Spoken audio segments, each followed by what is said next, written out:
اب آپ اس مبارک سلسلے کا 14واں حلقہ سماعت فرمائیں۔ برادران اسلام، واجب الاحترام بزرگوں، دوستوں، بھائیوں، عزیز نوجوانوں، سیرت پاک صلی اللہ علیہ وسلم کے ضمن میں ہمارے درس کی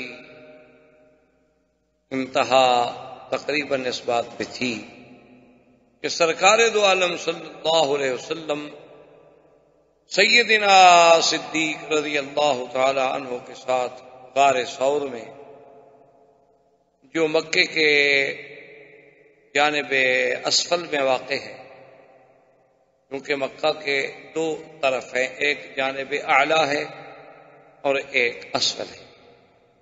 جانب اعلیٰ یوں سمجھیں جسے آپ جنت المعلیٰ کہتے ہیں، اس طرف قبرستان ہے، یہ اعلیٰ ہے۔ اور اسی طرح محلہ مسفلہ، مسیال، شار ابراہیم الخلیل، الى شار الحجرہ، شار سب مسیال بسفلہ اسفل کا حصہ ہے۔ یہ جانب اعلیٰ ہے اور یہ اسفل ہے۔ اسی طرح یہ جو آپ کے ہاں اب بھی مکے میں قدئی معروف ہے، یہ اصل میں دو ہیں، ایک قدئی ہے، ایک قدا ہے۔ قدا جو ہے وہ جانب اعلیٰ میں ہے اور قدئی جو ہے وہ جانب اسفل۔ اور ذرا انسان تھوڑا سا تدبر سے، تفکر سے غور کرے تو اللہ نے حضور سرکار دو عالم صلی اللہ علیہ وسلم کو کوئی ایسی شان عطا فرمائی تھی، ایسی عظمت عطا فرمائی تھی کہ ہر لحاظ سے، یعنی جہاں جہاں سے حضور صلی اللہ علیہ وسلم گزرے ہیں، اللہ نے اس جگہ کو بھی آباد ضرور فرمایا، ورنہ کوئی تصور بھی نہیں تھا کہ کبھی یہ راستے بھی آباد ہوں گے۔ آج وہاں دیکھیں مخطط ہیں، دارالحجرہ ہے، حی الحجرہ ہے، آبادیاں ہیں، اور جس راستے سے حضور صلی اللہ علیہ وسلم نے سفر فرمایا تھا، طریق الحجرہ، اور اس راستے پر آبادیاں، تو جہاں سے بھی حضور صلی اللہ علیہ وسلم، اسی لیے علماء نے کہا ہے کہ حضور ظاہری طور پر یا معنوی طور پر جہاں سے بھی گزرے ہیں وہاں اللہ نے ضرور اپنی رحمتیں۔ اسی لیے کسی شاعر نے حضور کی سیرت میں ایک بڑی عجیب بات کی ہے، ایک بڑا اچھوتا انداز ہے، خیال ہے، تو وہ یہ کہتا ہے کہ جہاں پڑی نہیں نظر وہاں ہے رات آج تک، کہ جہاں حضور صلی اللہ علیہ وسلم کی نظر نہیں پڑی، ایمان نصیب نہیں ہوا، دولت ایمان نہیں ملی، تو جہاں پڑی نہیں نظر وہاں ہے رات آج تک، اور وہیں سحر ہوئی جہاں جہاں گزر گئے۔ اسی جگہ پہ اللہ نے روشنی کر دی، ظاہری بھی اور باطنی۔ یعنی اللہ نے ایسے تو نہیں فرمایا نا کہ ہم نے آپ کو اس وقت بھیجا ہے کہ جب قوم ضلال مبین، جب قوم ظلمات میں تھی، شرک و کفر کے اندھیروں میں غلطاں و پیچاں تھی، تو اس وقت ہم نے اپنے نبی کو بھیجا ہے کہ انہیں اس سے نکالے۔ اب حضور صلی اللہ علیہ وسلم یعنی جس راستے سے بھی گزر گئے ہیں، اللہ نے اس راستے کو بھی آباد، اور جس راستے سے حضور نے اعراض فرما دیا ہے، اللہ نے اس راستے کو کبھی آباد ہی نہیں۔ یہ اللہ کی شان ہے، اللہ کا نظام۔ ورنہ دیکھیں دنیا میں اور بھی تو پہاڑ ہیں بھائی، اسی مکے میں دیکھ لو، کو پہاڑوں کی کمی ہے تو مکہ ہے ہی پہاڑوں کا شہر۔ لیکن جس پہاڑ سے حضور کو نسبت ہوئی کہ غار حرا میں عبادت فرمائی، جبریل آیا، وحی آئی، آج تک وہ غار حرا تاریخ کا حصہ بنا۔ غار ثور میں حضور صلی اللہ علیہ وسلم نے ہجرت کی راتوں میں 3 راتیں قیام فرمایا، تو غار ثور تاریخ کا حصہ بن گئی۔ قیامت تک، جب تک یہ دنیا قائم ہے، غار ثور اور غار حرا کا نام قائم۔ اور دیکھیں کہ یہ تخطیط کون کر رہا تھا؟ آج تو آپ کے پاس بڑے بڑے انجینئر ہیں، بڑے بڑے وسائل ہیں، آپ کے پاس بڑی بڑی دوربین ہیں، آپ کوئی نقشہ بناتے ہیں، کوئی لائننگ کرتے ہیں تو بڑے آسانی کے ساتھ آپ اس کے ذریعے سے بڑی سیدھی لائن لے جاتے ہیں. لیکن ذرا آپ غور کریں کہ 1400 سال پہلے یہ کون سے وسائل تھے، کون سے ذرائع تھے، کون سے اسباب تھے کہ اگر عبادت کے لیے بیٹھتے ہیں مدنی پاک تو غار حرا میں، اور ہجرت کے لیے بیٹھتے ہیں تو غار ثور میں، اور آج بھی ان غاروں پہ کھڑے ہو جائیں اور راستے میں یہ مکان رکاوٹ نہ ہو تو سیدھا کعبہ نظر آتا ہے. یعنی اس غار سے نکل کے آپ کھڑے ہوں تو آپ کعبہ شریف نظر آئے. یہ تخطیط آخر کس نے، کیسے ہو گیا؟ اتفاق ہے. جیسے بعض کے ہم نے دہری منکرین خدا کہتے ہیں دنیا حادثہ ہے جی، ایک حادثہ ہوا اور اتفاق سے بن گئی، ایک اور حادثہ ہوگا بٹ جائے گی. عجیب حادثہ ہے کہ ابھی قالین کا اپنی جگہ بچ گیا، کرسی اپنی جگہ چلی گئی، ٹیبل اپنی جگہ لگ گئے. یہ عجیب حادثہ ہے. ایسے حادثے تو پھر روز ہونے چاہیے کہ آدمی کو کام کرنے سے جان چھوٹ جائے، ہر چیز خود بخود اپنی جگہ خود بخود ٹھیک ہو جائے. یہ کیسا حادثہ ہے کہ آسمان اوپر چلا گیا، زمین نیچے چلی گئی؟ الٹ نہیں ہوا کہ آسمان نیچے آ جاتا اور زمین اوپر چلی جاتی. یہ عجیب حادثہ ہے کہ سورج کا اپنا مدار ہے اور چاند کا اپنا مدار ہے اور سیارات کا اپنا مدار ہے، کواکب کا اپنا مدار ہے. اصل میں یہ بات نہیں ہے، یہ جہل ہے.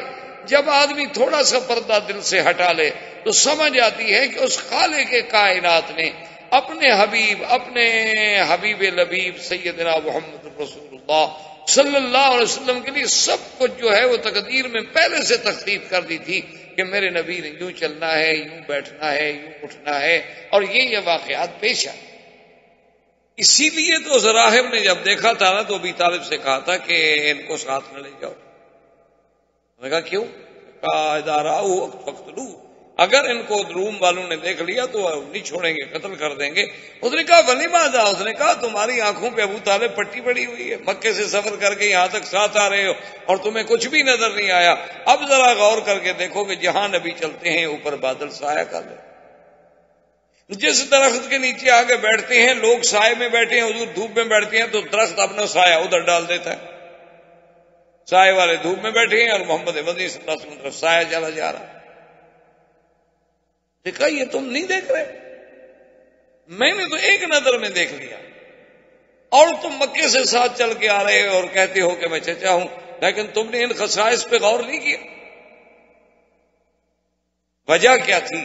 وجہ یہی ہے کہ اگر آدمی سرسری طور پر گزر جائے اللہ کے قرآن سے، احادیث رسول سے، تاریخ اسلام سے، کہ ایک حدیث بھی ایسے پڑھ لی جیسے ڈائجسٹ پڑھا جاتا ہے. اچھا جی نیند نہیں آ رہی، چلو کوئی اسلامی کتاب اٹھا لو یار جلدی نیند آ جائے گی. آج کل تو ہم نے اللہ کے قرآن کو سلیپنگ پلز کے قائم مقام رکھا ہوا ہے نا، کہ تفسیر لے لو، دینی کتاب لے لو، اس کے ساتھ فوراً نیند آ جائے گی. کیونکہ وہ شیطان نہیں کرنے دیتا کہ کیوں آپ اللہ کی طرف جائیں، وہ سلا دیتا بڑے سکون سے.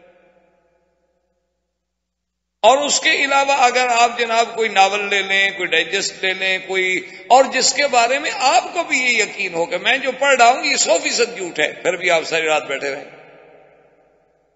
پڑھتے رہیں گے کہ جناب یہ کہانی بڑی دلچسپ، بڑا اس میں سسپینس ہے، بڑے اس میں زگزیگ ہیں، بڑے اس میں گہرائیاں ہیں، گہرائیاں ہیں، اور جانتا ہے جھوٹ، پڑھنے والا بھی جانتا ہے، لکھنے والا بھی جانتا ہے میں جھوٹ لکھ رہا ہوں. تو یہ ایک عجیب اللہ کی طرف سے فیصلے تھے کہ حضور صلی اللہ علیہ وسلم اس غار میں آئے، 3 راتیں رہے. 3 راتوں کے بعد حضور صلی اللہ علیہ وسلم کا سفر مبارک شروع. حضور صلی اللہ علیہ وسلم کے سفر میں جب آپ اصل طریقے مکہ پہ آئے تو حضور صلی اللہ علیہ وسلم کو مکہ یاد آ گیا. حضور رونے، یہ تو ہم مکے میں رہتے ہوئے بھی مکے کی قدر نہیں کرتے، ہمیں اللہ نے کعبہ نصیب کیا ہے لیکن پھر بھی ہمیں نماز نصیب، ہم مکے میں رہتے ہوئے بھی عمرہ نصیب نہیں کرتے. یہ اب آپ کے میرے بس کی بات نہیں ہے. عرب، میں نے ایک دفعہ سفر کیا، میں آ رہا تھا تقریباً الخبر سے بائی روڈ، تو جس ٹیکسی میں ہم تھے ہم نے کرایہ پہ کار لی.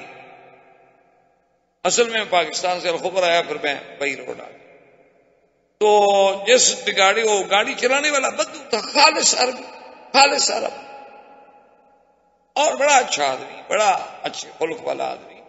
تو میں نے اس سے کہا کہ بھائی ذرا مہربانی کرنا کہ جب تم طائف سے جب گزرو گے تو یہ سیل کا طریقہ اختیار کرو گے یا اندر سے گزرو گے؟ اس نے کہا کہ نہیں، اندر تو پھر ہم بہت شہر میں الجھ جائیں گے، بعد یہ سیل والا راستہ. تو میں نے کہا ابھی جب میقات آئے تو ذرا گاڑی روک رہے ہیں، ہم نے تو احرام باندھنا ہے، تو پاکستان سے آ رہے ہیں. اس نے کہا کہ ٹھیک ہے. جب وہ جناب طائف کے قریب آیا تو اس نے کہا کہ جی مجھے تو نہیں پتا میقات کیا ہوتا ہے اب، لیکن اب آپ خود ذرا ہوشیار ہیں، مجھے جہاں بتائیں گے میں گاڑی روک دوں گا. خیر میقات پہ آ گئے. میں نے اس سے کہا کہ تم میقات نہیں جانتے ہو، تم یہ مکے آتے ہو یا آج اتفاق سے؟ انہوں نے کہا نہیں، مہینے میں کم از کم 2 دفعہ 3 دفعہ 4 دفعہ تو مکے میں، کبھی 2 دفعہ کبھی 4 دفعہ کبھی 1 دفعہ آنا ہوتا ہے. ٹیکسی ڈرائیور ہیں، بڑی سواری مل جاتی ہے، آ جاتے. تو میں نے کہا تمہیں میقات کہاں سے؟ مجھے تو نہیں پتا میقات کیا ہوتا. اس نے کہا واللہ میقات کی بڑی بات ہے، مجھے تو یہ نہیں پتا کعبہ کیا ہے. نے کہا میں نے تو کعبہ نہیں دیکھا. اب عرب ہے، عرب میں رہنے والا ہے، اسی ملک کا باشندہ ہے، وہ کہتا ہے مجھے نہیں پتا کعبہ کیا ہے. اللہ کے بندے تو مکہ، نے کہا مکے آتے ہیں، سواری اتاری، بس کہیں تھکے ہوئے تو جا کے کسی گاوے شاوے پہ سو گئے، اس سے دوسری سواری پہ چلے گئے، ہمیں تو نہیں پتا کعبہ کیا ہے. تو میں نے کہا کہ یار چلو آج ہمت ہی کر لو، آج یہ احرام باندھ لو. انہوں نے کہا احرام کیا ہوتا ہے؟ کہا ہم تمہیں بندوا دیں گے. خیر ہم نے احرام خریدا اس بیچارے کے لیے، اس کو سمجھایا، اس نے مہربانی کی، اسی تمہارے بڑا خوش ہو گیا کہ چلو الحمدللہ میں بھی کہہ سکوں گا کہ میں نے زندگی میں عمرہ کیا تھا. تو کعبہ شریف میں آیا، اسے نہیں پتا کہ حج رسول کیا ہے، تو آپ کہاں سے شروع ہونا ہے. تو یہ ہمارے اصل بات یہ نہیں ہے کہ ہم نہیں جاتے یا ہمیں ٹائم نہیں ملتا. اصل بات یہ ہے کہ وہ آنے نہ دے تو ہم کیسے جائیں؟ وہ اپنے گھر میں نہ آنے، اتنا قریب رکھ کر بھی نہ آنے، سامنے بٹھا کے بھی نہ آنے دے. کتنے لوگ ہیں بستے لگا کے سامنے کھڑے رہتے ہیں، اذان ہو رہی نماز نہیں پڑھتے. حضور صلی اللہ علیہ وسلم کے روضے کے نیچے کھڑے ہوئے ہیں، بستے بچھے ہوئے ہیں، کپڑے بچھے ہوئے ہیں، چھپ کے کھڑے ہوئے ہیں کہ نماز کب ختم ہو اور ہم جگہ پر جائیں، ہمارا وہ جگہ جو ہے قبضے میں نہ آ جائے. حضور کے روضے کے نیچے کھڑے ہیں، کعبۃ اللہ کے سامنے کھڑے ہیں، سگریٹ ہاتھ میں ہے، انہیں کوئی پتہ ہی نہیں، کوئی سانس ہی. اچھا، اور اللہ کے کعبے میں جا رہے ہیں، جوتے پاؤں میں ہیں، بوٹ پہنے ہوئے ہیں، ٹک ٹک آواز آ رہی ہے، عورتیں ہیں، میک اپ ہے، سنگار ہے، پورا بدن نظر آ رہا ہے، نئے سے نئے فیشن کا جوڑا پہنا ہوا ہے، جیسے انارکلی میں گھوم رہی ہوں، شملے کی سیر پہ آئی ہوئی ہوں. بات نہیں، کوئی ایسی بات نہیں، بس احرام میں سفید کپڑا باندھ لیا، اس کے بعد یہ اصل بات یہ نہیں. اصل بات یہ ہے کہ اللہ قریب رہ کر بھی اگر ہمیں ان چیزوں کی قدر اور سمجھ نہ دے تو اس کا معنی یہ ہے کہ ہمیں اس نے ان چیزوں سے نعمتوں سے محروم رکھا. تو حدیث موجود ہے صحیح میں کہ فبکا رسول اللہ، حضور رو. سیدنا صدیق نے فرمایا، عرض کیا کہ ماذا یبکی کہ یا رسول اللہ، کیوں روئے؟ فرمایا کہ مکے کا راستہ دیکھ کے مجھے مکہ یاد کہ میں مکہ چھوڑ کے جا رہا ہوں. مکہ چھوڑ کے جانا کوئی معمولی سی بات تو نہیں. اسی لیے بعض علماء نے لکھا ہے کہ القیام فیہا سعادت والخروج منہا شقاوت، کہ جب تک اللہ مکے میں رہنا نصیب کرے اس کو سعادت سمجھے، اور اس کا نکلنا جو ہے وہ بدبختی کی علامت. اس لیے حکم ہے کہ خود نکلنے کی کوشش کبھی نہ. اللہ نہ رکھے نوکری ہے ختم ہو گئی تو ٹھیک ہے، معذوری ہے، مجبوری ہے، لیکن اس کی تمنا یہ نہ ہو کہ میں جاؤں. تو حضور صلی اللہ علیہ وسلم پر اللہ نے جبریل بھیجا، اللہ نے قرآن نازل کیا، ان الذی فرض علیک القرآن لرادک الی معاد. اللہ نے فرمایا محمد عربی صلی اللہ علیہ وسلم، اس ذات جس نے آپ پر قرآن اتارا ہے، وعدہ ہے کہ ہم آپ کو پھر لے آئیں گے مکہ، آپ اداس نہ ہو. اس کے آگے حضور صلی اللہ علیہ وسلم چلے، رابق کے قریب پہنچے. اب تو آپ جب خط ہجرت سے جاتے ہیں تو رابق تھوڑا ایک طریق پہ رہ جاتا ہے، لیکن پرانے راستے سے جائیں تو وہ گزرتا ہی رابق کے اندر سے، بدر کے اندر سے، رابق کے اندر سے، مستورہ کے اندر سے. اب یہ راستہ جو ہے یہ اقرب تو ہے ہجرت کی، ہجرت کا راستہ، کیونکہ حضور تو صحیح راستے سے نہیں گئے تھے نا، چھپ چھپ کے گئے تھے. اس لیے یہ وادی قدید ہے، وادی عصفان ہے، اسی طرح وادی خلیس ہے، اسی طرح آگے جا کے بیر استراحہ ہے، بدر صغرا ہے، بدر کبرا ہے، وادی تیمہ ہے، علی تیمہ ہے. یہ سب چیزوں کا ذکر جو ہے کتابوں میں موجود ہے. جو حضور کے زمانے میں یہ وادی اسی نام سے،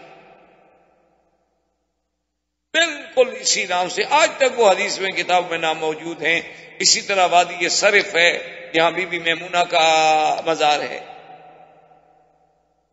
تو حضور صلی اللہ علیہ وسلم جب آگے گئے تو سیدنا ابو بکر فرماتے ہیں کہ میں نے دیکھا کہ پیچھے سے کوئی سوار گھوڑا دوڑا کے آ رہا ہے. تو میں نے حضور صلی اللہ علیہ وسلم کی خدمت میں عرض کیا کہ یا رسول اللہ کوئی آدمی پیچھے آ رہا ہے ہمارے تعاقب میں، کیونکہ اتنا تیز گھوڑے دوڑانے کی کیا ضرورت ہے؟ بلا آدمی جب جنگل میں ہو، صحرا میں ہو تو اکیلا کیوں گھوڑا دوڑاتا پھرے؟ ایک آرام سے چلتا ہے نا، ایک رفتار سے میں سفر کروں. لیکن اس کا آنا اس تیزی سے دلیل ہے کہ وہ کوئی اچھی بات نہیں ہے، کوئی ہمارے تعاقب میں ہے. اور حضور صلی اللہ علیہ وسلم پڑھ رہے تھے. اس کے بعد حضرت صدیق فرماتے ہیں میں نے پھر عرض کیا تو حضور نے ایک ہی جواب دیا کہ ما ظنک باثنین اللہ ثالثہما. ابو بکر تمہیں کیا غم ہے؟ جن دو کے ساتھ تیسرا خدا ہو ہمیں کیا ڈر؟ اللہ جو ہمارے ساتھ. اب حضرت ابو بکر رضی اللہ تعالیٰ عنہ فرماتے ہیں کہ وہ سوار اتنے قریب آ گیا کہ اگر وہ اپنا نیزہ پھینکتا نا تو ہمیں مار سکتا تھا. تو میں نے پھر عرض کیا، میں نے کہا کہ یا رسول اللہ وہ تو بالکل ہمارے سر پہ آ گیا ہے، ہمارا مخالف دشمن. آپ نے فرمایا ابو بکر کیوں اب کرتے ہو؟ ما ظنک باثنین اللہ ثالث. اللہ جو ہمارے ساتھ ہے تو غم کا کیا مطلب؟ بس اتنی دیر گزری کہ سراقہ کہتے ہیں کہ یکدم میرے دونوں گھوڑے کے اگلے پاؤں جو تھے وہ زمین میں دھنس گئے اور میں گر گیا. کہتے ہیں واللہ ما سکت عن فرس فی حیات، مجھے خدا کی قسم ہے تو زندگی میں کبھی گھوڑے سے نہیں گرا تھا. میں تو شاہ سوار آدمی، عرب کے لوگ تو گھوڑے کے شاہ سوار ہیں. گھوڑا، اونٹ، شکار، باز، شکرا، یہ سب ان چیزوں کے تو بادشاہ ہیں کیونکہ ساری زندگی ان سے کھیلے ہیں. تلوار، نیزہ، تیر اندازی، یہ تو ان کے یعنی جوہر تھے. ان کا بچہ جو ہے وہ تو کھیلتا تلوار سے تھا، خنجروں سے. یہ تو اب ہے نا ماشاء اللہ کہ وہ کمپیوٹر سے، ویڈیو سے، فلموں سے کھیلتا ہے. اور تجھ کو بتاؤں میں تقدیر عمر کیا ہے، شمشیر و ثنا اول طاؤس رباب. اب ہماری انتہا اس میں. اسی لیے اقبال نے کہا تھا نا کہ کیا خوب امیر فیصل کو سنوسی نے پیغام دیا، تو نام و نسب کا حجازی ہے پر دل کا حجازی بن. تو آج وہ بچہ جو کبھی تلوار کی جھنکار پہ سوتا تھا آج وہ مغنیہ کے گانے کی آواز پہ سوتا. اس لیے شورش کاشمیری اللہ اس کی قبر پہ رحمت کرے، تو ان کا ایک عجیب سا جملہ ہے. وہ کہنے لگا کہ جب جہاز کے سیڑھیوں پہ کھڑے ہوئے میں نے نظر ڈالی تو میں نے کہا کہ مولا یہ وہی قوم ہے عرب، یہ وہی قوم ہے کہ جن کی ابتدا ام اسماعیل سے ہوئی تھی اور جن کی انتہا ام کلثوم پہ ہو گئی. یہ وہی کہ ان کی ابتدا تو سیدنا اسماعیل کی اماں سے ہوئی تھی کہ وہ اسماعیل کو لے کے آئیں، زمزم نکلا، یہاں عرب آباد ہوئے. اور انتہا ان کی کیا کہ بڑے سے بڑا مفسر قرآن بھی مر جائے 10,000 آدمی جنازے میں نہیں آتا. مغنیہ مر گئی، لوگ مر گئے، لوگ مر گئے جنازے میں. حیرت ہوتی ہے، سمجھ نہیں آتی کہ کیا ہو گیا قوم. کس طرح قومیں اس طرح مسخ ہو جائیں گی قومیں کہ ایک فاسقہ، فاجرہ، زانیہ سب پڑھ رہے ہیں کہ یہ زانیہ ہے، فاسقہ ہے، فاجرہ ہے. ایک غیر محرم اب مرد کے ساتھ ہوٹلوں میں داد عیش دے رہی ہے، مرتی ہے. 20 لاکھ آدمی سڑک پہ کھڑا. کیا ہو گیا ہے قوم کو؟ کیوں ہم سب میراثی بن گئے؟ ہمیں کیا ہو گیا؟ ہماری میراث تو یہ نہیں تھی. تو اب حضور صلی اللہ علیہ وسلم کے تعاقب میں آنے والا سراقہ یہ رابق کا سردار تھا. اس کو پتہ چل گیا تھا کہ ابو جہل نے اعلان کیا ہے کہ جو محمد مصطفیٰ صلی اللہ علیہ وسلم اور ابو بکر کو پکڑ کے لائے گا تو 100 اونٹنی انعام میں ملے گی. وہ 100 اونٹنی کے لیے دوڑ رہا تھا کہ 100 اونٹنی کے زمانے میں کوئی معمولی قیمت تو نہیں.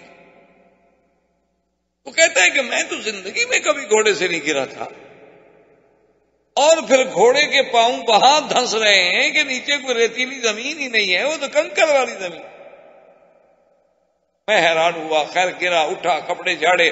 اس کے بعد پھر میں نے گھوڑے کو کھینچا، مہمیز دی تو گھوڑے نے پاؤں نکالے. پھر میں گھوڑے پہ بیٹھا، پھر میں نے گھوڑا دوڑایا. جب میں قریب آیا تو پھر میرے گھوڑے کے پاؤں دھنسے، میں پھر گر گیا. تو کہتا ہے میں سمجھ گیا کہ یہ میرا گرنا میری کمزوری نہیں، یہ گھوڑے کی بھی کوئی شرارت نہیں. جن کے تعاقب میں جا رہا ہوں ان کی کوئی حفاظت کرنے والی ذات حفاظت کر رہی. فنادا بأعلی صوت الامان یا محمد، زور سے چیخا، کہنے لگا محمد مصطفیٰ بس اب مجھے امان. ڈر گیا. تو نے کہا کہ اب کہیں ایسا نہ ہو کہ میں اللہ کے عذاب کا شکار ہوں. حضور پاک نے اپنی اونٹنی روک لی، سواری روک لی. سراقہ قریب آ گیا، کہنے لگا حضور مجھے امان دیا. امان ہے، کوئی بات، ہم نے کچھ نہیں کہا. اور حضور صلی اللہ علیہ وسلم نے فرمایا کہ تمہارا نام کیا ہے؟ اس نے کہا سراقہ. کیوں آئے تھے؟ آپ کو تعاقب کے لیے، آپ کو پکڑنے کے لیے. تو انہوں نے فرمایا اب کیا ارادہ ہے؟ اس نے کہا حضور بس اب میں نے فیصلہ کر لیا ہے کہ آپ کی ذات کو کبھی نقصان نہیں پہنچاؤں گا، اور میرا یہ بھی وعدہ ہے کہ آپ جائیں مدینے تک آرام سے سفر کریں، اس راستے سے میں آپ کے کسی دشمن کو بھی اب آپ کے پیچھے نہیں آنے دوں گا. اب دیکھیں کہ وہ ذات پاک جو خود اپنے دشمنوں سے تنگ آ کے مکہ چھوڑ کے ہجرت کر رہی ہے، دشمن جس کی تلاش میں ہے، ڈھونڈ رہا ہے، تلاش کر رہا ہے. حضور نے فرمایا اب سراقہ ایک بات میں تمہیں بتاؤں. اس نے کہا حضور بتائیں. آپ نے فرمایا کہ وہ دن کیسا لگے گا جب کسرا بادشاہ کے ہاتھ کے کنگن تمہارے ہاتھ میں ہوں گے.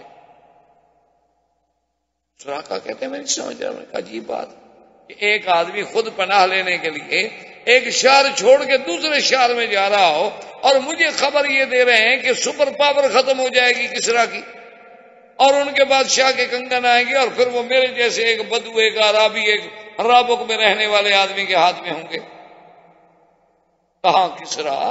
ہم نے تو کبھی مکے پر حکومت کرنے کا خواب نہیں دیکھا تھا کہ جائے کہ کسرا بادشاہ کے کنگن ہمارے ہاتھ میں آئیں گے. میں نے کہا ٹھیک ہے آپ جو فرما رہے ہیں، لیکن یا رسول اللہ مجھے ایک بات کریں کہ امان لکھ دیں. آج آخر میں نے آپ سے امان مانگی ہے، آپ نے کہا کہ امان ہے، تو مجھے لکھ دیں کہ اگر کبھی کوئی وقت آئے تو آپ کی جماعت مجھے امان دے.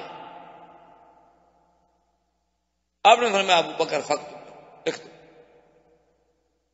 حضرت ابو بکر نے کاغذ پہ لکھ دیا کہ اللہ کے رسول نے اس کو امان دی ہے، اگر کبھی مسلمانوں کے قبضے میں آ جائے تو مسلمان بھی اس کو امان. خدا کی شان دیکھیں کہ جب مکہ فتح ہو گیا، سرکار دو عالم حنین میں تشریف فرما ہے، طائف فتح ہو گیا، تو یہ سراقہ قیدی بن کے حضور کے سامنے لایا گیا. اور آتے ہوئے اس نے کہا کہ یا رسول اللہ فیصلہ کرنے سے پہلے 1 منٹ ٹھہر جائیں. جیب سے ہاتھ نکالا اور کاغذ آگے رکھا کہ حضور آپ مجھے امان دے چکے. آپ نے فرمایا الیوم یوم بر و وفا یا سراقہ، آج وفا کا دن ہے، آج بھلائیوں کا دن ہے، جاؤ ہم نے تم کو امان دی ہے، بالکل ہم اپنی زبان پہ قائم. اس نے کہا یا رسول اللہ اب کہاں جاؤں؟ وہ جانے والے دن گزر گئے، اب تو میں اسلام لانے کے لیے حاضر ہوا، کلمہ پڑھا، مسلمان ہو گیا. اچھا اللہ کی شان دیکھیں کہ سرکار دو عالم، سرکار دو جہاں نے جو خبر دی تھی حضرت عمر کے زمانے میں کسرا فتح ہو گیا، اسلام کا پرچم لہرا گیا، سپر پاور ٹوٹ پھوٹ گئی، نہ کسرا رہا نہ کیسر رہا. لا کسرا بعدہ ولا کیسر بعدہ. حضور نے فرمایا ختم ہو جائے. اور بادشاہ بھاگ گیا، اس کے وہی کنگن جو تھے وہ مال غنیمت میں آئے اور حضرت عمر کے سامنے پیش. حضرت عمر نے جب دیکھا انہوں نے فرمایا اینَ سراقہ، سراقہ کہاں ہے؟ بھائی اس کو تلاش کرو. سراقہ آ گیا. حضرت نے فرمایا کہ سراقہ حل تذکر ما قال بک محمد صلی اللہ علیہ وسلم، سراقہ تمہیں یاد ہے کہ تمہیں ہمارے نبی نے کیا وعدہ کیا تھا رابک راستے میں؟ انہوں نے کہا یاد ہے ابھی. انہوں نے فرمایا تھا کہ کسرا کے جو سواری کسرا اس کے ہاتھ کے کنگن جو ہوں گے وہ تمہارے ہاتھ میں ہوں گے. تو میں نے فرمایا کھڑے ہو جاؤ، میں اپنے ہاتھوں سے تمہیں پہناتا ہوں تاکہ میرے بدنی کی بات پوری ہو جائے، اور تم سارے صحابہ میں چل کے ان کو یہ دکھاؤ اور بتلاؤ کہ اللہ کے نبی نے کیا کہا. یعنی اندازہ فرمائیں صداقت رسول کا، اندازہ فرمائیں علم نبی کا، اندازہ فرمائیں اللہ کے وحی سے اللہ کے نبی کے تعلق کا، کہ خود مہاجر بن کے جا رہے ہیں اور خبر دیتے ہیں کہ کس طرح ختم ہو جائے گا. اب حضور صلی اللہ علیہ وسلم جب آگے بڑھے سفر کرتے ہوئے تو راستے میں ایک جگہ آپ کو پانی کی ضرورت ہوئی، پانی ختم ہو گیا اور اونٹنیوں کے ساتھ جو دودھ تھا دودھ بھی نہیں رہا. رات دن کا سفر، متواتر سفر، اور کوئی خوراک نہیں، کوئی غذا نہیں. دور ایک خیمے میں نظر پڑی تو حضور نے فرمایا کہ ابو بکر اس خیمے میں جاتے ہیں، ان کے ساتھ جا کے ہم کچھ دیر گزارتے ہیں اور شاید ہمیں کوئی دودھ مل جائے، کوئی پانی مل جائے، کوئی کھانے کی چیزیں مل جائیں. کیونکہ لوگ عرب لوگ تھے جیسے کھانا بدوش ہوتے ہیں نا جی، کہیں خیمے لگا لیے بیٹھ گئے اور جہاں ہریالی دیکھی پھر مال کو لے کے وہاں چلے گئے، ادھر بارش ہو گئی تو مال اٹھایا ادھر چلے گئے. اب تو ان کی تو زندگی ایسی ہوتی تھی، خیموں میں ادھر جاتی تھی. تو جب حضور وہاں گئے تو دیکھا کہ ایک بوڑھی عورت ہے، حدیثوں میں اس کا نام ہے ام معبد. حضور پاک نے سلام کیا، فرمایا میں اجازت ہے کہ آپ کے خیمے میں کچھ دیر آرام کریں؟ انہوں نے کہا حالن سال. عرب تھے اور سخاوت ضیافت تو ان کو گٹھی میں پڑی ہوئی تھی. عرب ہو اور سخی نہ ہو سمجھے پھر وہ عرب نہیں ہوگا. وہ کہ آپ کی ہماری نسل تبدیل ہوئی 10 سال 20 سال 50 سال 100 سال سے. عرب یقیناً کریم. یہ ناممکن ہے کہ عرب ہو اور بخیل ہو اور شہید ہو اور وہ بیچارہ ہر وقت 99 کی مار میں ہو گن رہا ہو. کیا 99 ہو گیا تو 100 کب ہوں؟ یہ عرب ایسی انہوں نے تو کل کا کبھی نہیں سوچا کہ کل کیا ہوگا. ہوگا جو ہوگا نہیں ہوگا. پتہ ہے ضروری ہے کہ ہم زندہ رہیں گے، کل آج کیوں خرابی کے ساتھ بھوکے گزاریں. اس نے کہا اہلاً و سہلاً. بیٹھ گئے حضور صلی اللہ علیہ وسلم. حضور نے فرمایا کہ اماں جان، بوڑھی اماں، تمہارے گھر میں کوئی کھانے پینے کا؟ اس نے کہا واللہ یا رسول اللہ اگر کوئی چیز، اس کو پتہ نہیں ہے کہ حضور رسول اللہ. اس نے کہا کہ میں میرے مہمان ہیں، اگر میرے خیمے میں کچھ ہوتا تو آپ کو مانگنا پڑتا. یہ تو عیب ہے عرب. اسی لیے قرآن نے سیدنا ابراہیم صاحب نے پڑھا ہے نا کہ جب مہمان گئے تو بس ملنے کے فوراً بعد اور اس وقت واپس آئے کہ ایک بچڑا ذبح کر کے بھون کے پکا کے جناب ایک بڑا گوشت سامنے رکھا. فقربہ الیہم فقال الا تاکلون، آؤ بھائی کیوں نہیں کھاتے ہو؟ حالانکہ دیکھیں اللہ کے نبی تھے. اچھا پوچھ لیتے پہلے ذرا تفصیل ہو جاتی تو نہ بچڑا ذبح کرنا پڑتا، نہ تکلیف کرنی پڑتی، نہ گوشت پکانا پڑتا. لیکن علماء نے لکھا کہ سنت الانبیاء اور عادت الکرام، سخی اور کریموں کی عادت یہ نہیں ہوتی کہ مہمان سے پوچھیں گے جی آپ نے کھانا کھانا ہے. یہ تو ہمارے یہاں رواج ہے نا، پوچھتے ہیں اچھا جی آپ کیا پیئیں گے؟ شریف آدمی کہے گا کچھ نہیں. ڈھیٹ ہے تو کہہ دے گا کوئی گرم چائے ہے لا دو بھائی.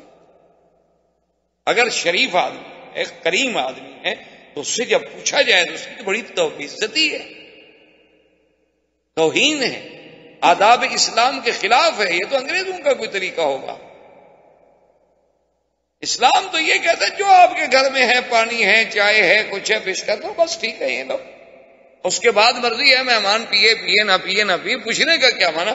اور ہمارے یہاں تو ماشاءاللہ پوچھنے کے بھی بڑے انداز ہو گئے ہیں. بعض لوگ یہ کہتے ہیں او جی ماشاءاللہ آپ کب آئے؟ جی کل آیا تھا. او جی آپ تو بڑے لوگوں کے مہمان ہوں گے، ہم غریبوں کے پاس کب آتے ہیں؟ آپ تو اچھا ماشاءاللہ کہاں ٹھہرے ہوئے؟ مقصد یہ ہے کہ میرے گھر تو نہ ہو، نہ دفعہ ہو، جان چھوڑو. یا ساتھ یہ کہہ دیں کہ چلیں جی ابھی میں آپ کو چلو دیکھیں نا جی اب گھر جانے کا وقت تو نہیں ہے، ہوٹل میں آپ کی کچھ سروس کر دیتا ہوں، خدمت کر دیتا ہوں۔ ویسے ٹائم تو ہو رہا ہے، وہ ایئرپورٹ بھی پہنچنا ہوگا۔ یہ کون سی دعوت ہے؟ یہ دعوت ہے یا عداوت ہے؟ اسلام ان باتوں کا قائل نہیں ہے۔ اسلام یہ کہتا ہے کہ جو اللہ نے تمہیں دیا ہے تکلفات میں نہ پڑو۔ ہم تمہارے گھر میں پانی ہے، پانی لے آؤ، لسی ہے، لسی لے آؤ، تمہارے گھر میں شربت ہے، شربت لے آؤ، چائے ہے، چائے لے آؤ، میٹھا نہیں ہے، نمک ڈال دو۔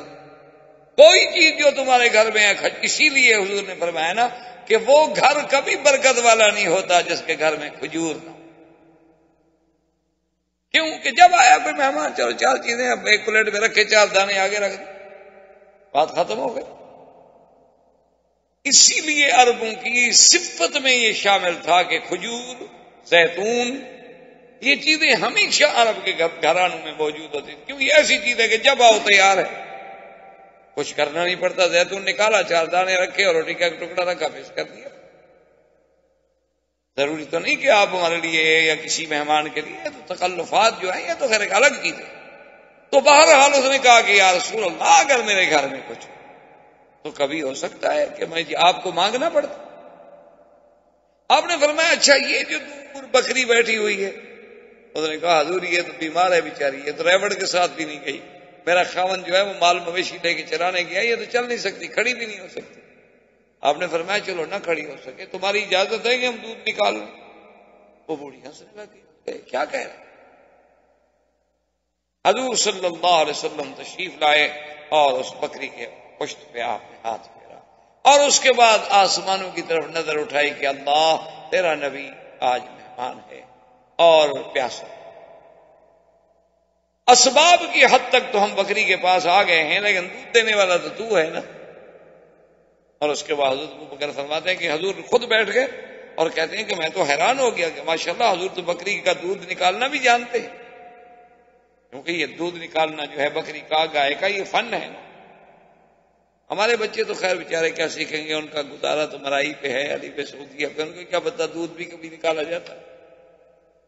ان کے لیے تو یہ بڑا یعنی ایک عجیب سا کھیل ہوگا، دیکھنے کے لیے بڑے انجوائے کریں گے اگر دیکھیں کہ بھی کیسے جانور کا دودھ نکالا جاتا ہے۔ وہ بیچاروں نے کبھی اپنا دودھ نکلتا ہوا نہیں دیکھا ہوگا۔ تو خیر بہرحال تو حضور نے بڑے آرام سے کیوں بیٹھے اور برتن دونوں ٹانگوں میں پھنسایا اور بڑے پیار سے اس کو کھینچا۔ تو وہ کہتے ہیں وہ تو ایسے اتنی زور زور سے دودھ کی لاٹیں لگ رہی تھی جیسے ماشاءاللہ کوئی تندرست بکری بھی اتنا دودھ نہ دے۔ برتن بھر گیا تو میں اور لے آؤ، اور برتن بھر گیا تو میں اور لے آؤ، اور برتن جتنے خیمے میں برتن تھے، جتنی ہمارے ساتھ سب بھر گئے۔ اب وہ عورت دیکھ رہے کیا ہو، حضور نے خود پیا، آپ کے ساتھی نے پیا، دلیل نے پیا، ام معبد نے پیا۔ حضور نے فرمایا ابو بکر کو تھوڑا سا ساتھ رکھ لو، باقی سب ام معبد کو دے دو، یہ اپنے گھر میں رکھ لے۔ اور اس کے بعد حضور نے اجازت مانگی اور کہا کہ اچھا اماں تمہارا بہت شکریہ کہ ہم نے تمہارے خیمے کی چھت کے نیچے وقت گزارا ہے، سائے کے نیچے بیٹھے ہیں، ہم نے تمہارے برتن استعمال کیے ہیں، ہم نے تمہاری بکری سے دودھ لیا ہے، ہم تمہارے بہت شکر گزار ہیں، اور کبھی تمہیں حاجت ہو مدینے میں کبھی گزرو تو وہاں آنا اور ہمیں ملنا۔ میرا نام محمد بن عبداللہ ہے، محمد رسول اللہ ہے، کہہ کہ حضور چلے گئے۔ بعض روایات میں ہے کہ حضور نے نام نہیں بتایا، بس حضور نے خیریت پوچھی، کہا اور اس کا شکریہ ادا کیا، چلے گئے۔ تھوڑی دیر گزری تو ام معبد کا خاوند آیا گھر میں، دیکھا کہ گھر میں تو سارے برتن دودھ سے بھرے ہوئے ہیں، دیکھا ام معبد میں منا ہی رہا تھا، یہ کہاں سے آ گیا؟ انہوں نے کہا بیٹھو، انہوں نے کہا بیٹھو ابو معبد بیٹھو، آج تو میرے گھر میں کوئی ایسے مہمان آئے تھے، خدا کی قسم میں نے ایسے تو کبھی زندگی میں بھی نہیں۔ اور محدثین، تمام دنیا کے محدثین علماء جو ہیں، ام معبد نے جو حضور کا نقشہ کھینچا ہے نا، جو حضور کا جمال، کمال، صفت، خلق، سیرت، صورت بیان کی ہے، دنیا کا کوئی صحابی بیان نہیں کر سکتا۔ اس عورت نے، اس بدو عورت نے، جنگل میں رہنے والی عورت، کیا ہے لوگ تمہارے ہمارے لحاظ سے بیکورڈ، بالکل جاہل، لیکن جو اس نے حضور کا حلیہ کھینچا ہے نا جی، اس نے کہا کہ میں نے تو آج ایک ایسا آدمی دیکھا ہے ولا بالطویل البائن، ان کا قد کوئی اتنا لمبا بھی نہیں تھا کہ لمبا نظر آئے، عیب والا لگے، کیونکہ زیادہ لمبا ہو جائے، حد سے زیادہ ہو جائے تو پھر وہ بھی تو ایک عیب بن جاتا ہے، وہ حسن نہیں رہتا. ولا بالقصیر، اور نہ اتنا چھوٹا قد تھا کہ حضور کے قد جو ہے وہ، بلکہ درمیان میں اور اتنے اعتدال والا اور طول کی طرف ابھرتا ہوا. ولا بالابیض الامحق، اور نہ حضور کا رنگ ایسے تھا کہ بالکل خالص انڈے کی طرح سفید ہو. ولا بالاسمر، اور نہ حضور کا رنگ ایسے تھا کہ جسے ہم سانولا کہہ سکیں، بلکہ الابیض مائل الی الحمرۃ، کہ ایسا سفید جس میں سرخی کی ایک جھلک ہو، آمیزش. انہوں نے کہا جب ایسا حلیہ بیان کیا اور نے کہا، اور اسی نے یہ بکری پہ ہاتھ رکھا، تو اس کے خاوند نے کہا کہ ام معبد، معلوم ہوتا ہے یہ وہی محمد عربی ہے جس کو مکے والے ڈھونڈ رہے. یہ تو وہی اللہ کا رسول تھا، ہم تو خوش نصیب ہیں کہ ہمارے خیمے میں محمد بدری اترے. اور اس کے بعد حضور صلی اللہ علیہ وسلم نے اپنا سفر مبارک جاری رکھا، اور مدینے والوں کو یہ تو پتا تھا کہ آقا انعامدار آنے والے ہیں، لیکن یہ پتہ نہیں تھا کہ کب چلے ہیں مکے سے، کب آئیں گے. ٹیلی فون تو تھا نہیں کہ کوئی ٹیلی فون پہ بتا دیتا. اب مکے والے کیا کرتے جناب، مدینہ منورہ والے، کہ بوڑھے، عورتیں، بچے، حتیٰ کہ یہودی، بنو قینقاع، بنو نذیر، بنو قریظہ، ان کے بڑے بڑے راہب، ان کے بڑے بڑے پڑھے لکھے لوگ، سب باہر نکل کے آتے وہ مقام جس کو کہتے ہیں ثنیۃ الوداع. آج بھی مدینہ شریف میں مقام موجود ہے ثنیہ. اسی لیے شاہ فہد نے، اللہ جزائے خیر دے، کہ انہوں نے جو حرم شریف میں مدینہ مسجد نبوی کے لیے ایئر کنڈیشن، جو انہیں سینٹرل ایئر کنڈیشننگ کا جو سب سے بڑا انہوں نے لگانا تھا، فیکٹری، اس کا پلانٹ لگانا تھا، تو وہ حرم کے قریب ایک جگہ تھی جہاں لگا رہے تھے.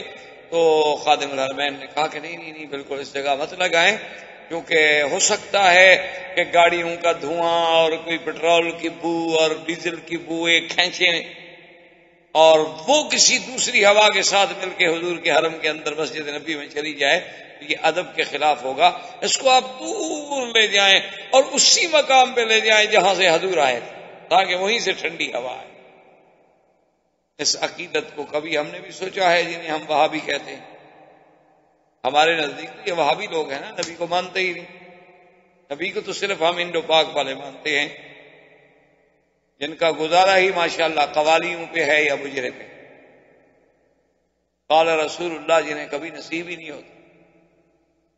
ہم نے تو یہی دیکھا ہے، جب یا پتہ نہیں ہماری کو بدقسمتی ہوگی. میں تو ایک دفعہ گیا وہاں معین الدین اجمیری رحمۃ اللہ علیہ کی مزار پہ بھی فاتحہ پڑھ لوں، خواجہ نظام الدین اولیاء رحمۃ اللہ علیہ کی مزار پہ فاتحہ پڑھ لوں. اسی طرح اپنا اور بزرگوں کے مزارات پہ وہاں جانے کا اتفاق ہوا. ہم تو جب گئے وہاں یا قوالیاں ہیں یا ڈھول ہیں یا دھمال ہیں، یا ہماری بدقسمتی اس دن کوئی خاص مصیبت ہو تاکہ ہم جلتے ہوئے جائیں. تو اب جناب یہ مدینے والے لوگ جو تھے، تو یہ سارے نکل کے اسی ثنیۃ الوداع کے پہاڑ پہ آ کے چڑھ کے دور دور دیکھتے بیچارے. جب دھوپ شدید ہو جاتی لوٹ جاتے. جب آج تو نہ آئے. اور دیکھیں خدا کی قدرت ہے کہ جب حضور صلی اللہ علیہ وسلم تشریف لائے تو سب سے پہلی نظر جو ہے ایک یہودی دور سے اس نے کہا یا اہل المدینہ ھذا مطلوبکم، وہ جس کے لیے تم کھڑے ہو نا وہ آ رہا. تو مدینے والے جناب ایسے خوش ہوئے.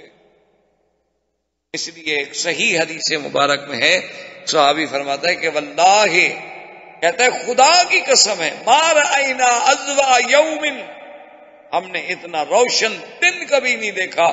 وہ دن جس دن محمد پاک مدینے میں تشریف لائے، ایسا روشن دن ہم نے نہیں دیکھا کہ معلوم یہ ہوتا تھا کہ آج 2 سورج اترے. ایسی روشنی، ایسا مدینے پہ چمک، ایسا مدینے کی فضا میں نور.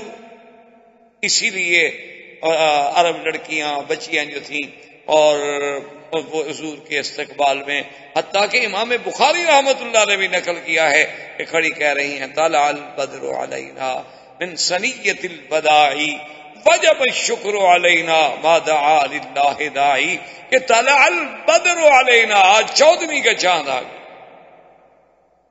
نا عرب کی بچیاں ہیں نا، یہ نہیں کہا طلع الہلال طلع القمر، کیونکہ وہ تو ناقص ہوتا ہے۔ چاند کب مکمل ہوتا ہے؟ جب 14ویں کی رات میں پورا ہو تو پھر بدر کہلاتا ہے۔ انہوں نے حضور کو بدر سے تشبیہ دی، قمر سے نہیں تشبیہ دی، ہلال سے نہیں تشبیہ دی، کہ جیسے بدر کامل ہے میرے مدنی کی نبوت بھی کامل ہے کہ آپ کے بعد نبی کوئی۔ حضور صلی اللہ علیہ وسلم تشریف لائے اور مقام قبا، جیسا آج بھی یہاں مسجد قبا ہے، یہ سب سے پہلا حضور کا قیام ہے جہاں حضور پاک نے قیام فرمایا۔ تو یہ مسجد قبا جہاں بنی ہوئی ہے، بالکل عین اسی جگہ بیٹھے، اور بیٹھنے کے بعد جو پہلا حکم دیا وہ یہی تھا کہ فوراً مسجد لمسجد اسس علی التقوی من اول یوم احق ان تقوم فیہ رجال یحبون ان یتطہروا۔ اللہ نے فرمایا کہ میرا مدنی وہ مسجد جس کی بنیاد تقوی پہ رکھی گئی پہلے دن سے، اس مسجد کا حکم دینے والے کون ہیں؟ محمد صلی اللہ علیہ وسلم۔ اور مسجد جناب یہ تو کوئی لینٹر وغیرہ تو نہیں ڈالنے تھے، وہ تو ایک سادی سی مسجد تھی نا جی، بس چھوٹی سی دیوار اور اس کے بعد چھڑیاں، کھجور کے ستون اور اوپر چھڑیاں ڈال کے، تو سب صحابہ لگے ہوئے ہیں اور 2 دن میں مسجد بن گئی۔ تو حضور صلی اللہ علیہ وسلم سوموار، منگل، بدھ، خمیس، 4 دن آپ نے قباء میں قیام فرمایا۔ اس کے بعد حضور پاک نے مدینے کے لیے روانگی اختیار کی۔ جس دن حضور روانہ ہوئے وہ جمعہ کا دن، اور حضور صلی اللہ علیہ وسلم ابھی مدینہ منورہ میں نہیں پہنچے تھے، راستے میں تھے، بنی عامر ابن عوف میں یا بنی سالم ابن عوف، ایک ہی بات۔ تو وہاں جمعہ کا وقت ہو گیا، تو سب سے پہلا جمعہ جو ہے، پہلا خطبہ جو حضور نے دیا ہے وہ اسی جگہ میں ہے، قباء اور مدینے کے درمیان، بنی سالم ابن عوف۔ اچھا، ویسے حضور کے آنے سے پہلے بھی جمعہ شروع ہو گیا تھا، حضور صلی اللہ علیہ وسلم کے آنے سے پہلے، بلکہ اسلام آنے سے پہلے بھی اسد ابن زرارہ کے ہاں لوگ جمع ہوتے تھے۔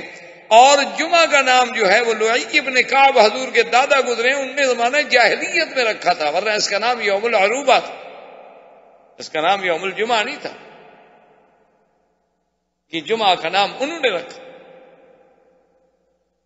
اور پہلا جمعہ مدینے میں پڑھا ہے تو اسد ابن زرارہ نے، اور پھر سرکار دو عالم، سرکار دو جہاں، رحمت للعالمین صلی اللہ علیہ وسلم نے ہجرت کے بعد پہلا جمعہ جو پڑھا ہے بنی سالم ابن عوف میں، اور جمعہ پڑھانے کے بعد حضور پھر روانہ ہوئے۔